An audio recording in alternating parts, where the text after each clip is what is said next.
All right, let's dive in.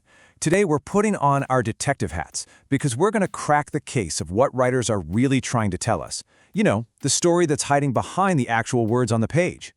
I mean, think about it for a second. What if the real story isn't in the words at all? Every text, whether it's a news article or just a quick note from a friend, has this hidden layer, right? A secret message about how the author actually feels. Our mission today is to learn how to spot it. And to do that, we're going to become what's known in Nigeria as an oversabi reader. And I absolutely love this term. It basically means someone who is in the know. An oversabi reader, they don't just see the words, they get the feeling. They sense the hidden attitude. They are the master detectives of text, and that's exactly who we're training to be.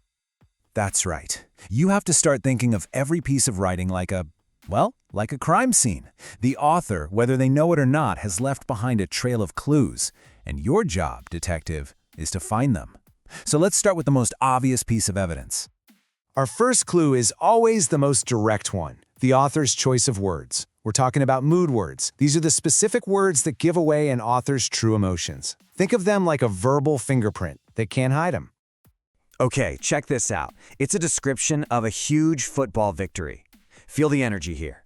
The whole stadium erupted. The roar was deafening. The joy absolutely unbelievable. Samuel sprinted onto the pitch, pumping his fists in the air, his face beaming with pride. Wow, you can practically hear that crowd, can't you? So let's break down the evidence. See, the author didn't just say the crowd was happy. No way. They chose these powerful emotional words: erupted, unbelievable, sprinted, beaming. These aren't just descriptions, they are undeniable proof of the author's own excitement and joy. This is your first and clearest clue, every time. All right, so that was pretty straightforward. But any great detective knows that sometimes the most important clues are the ones that are kind of hidden. This brings us to our next technique, which is a bit more advanced. We're going to detect the author's hidden attitude by reading between the lines. Let's look at a new case file, the case of the missing Puff Puff.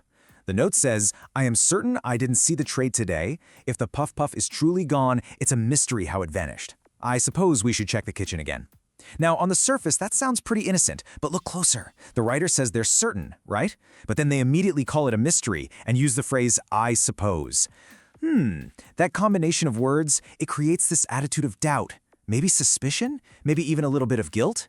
And that right there is how you start reading what isn't being said out loud. So, we've looked at individual words, and we've looked for hidden attitudes. For our final clue, we need to step back from the details, take a look at the whole picture. We're going to analyze the author's overall manner of presentation. In other words, their writing style. So you just ask yourself, how is the author actually presenting the information? Are they being objective, totally fair, balanced, just the facts? Or are they biased, clearly picking a side and letting their feelings hang out? Maybe their style is terse, super short and to the point. Or the opposite, verbose, using way too many words to say something simple. Figuring out their style is so key to understanding what their goal is, and frankly, how much you should trust them. Okay, let's put this to the test. Here's a new piece of evidence. The totally ridiculous decision by the market leader, Madame Busy, to close the main road will definitely lead to chaos and absolute disaster. So, what's the style here? I mean, the clues are everywhere. Totally ridiculous, definitely, absolute disaster. This is not a balanced report, is it? It's a classic case of a biased presentation. The author isn't just telling you what happened, they're trying to make you feel angry about it.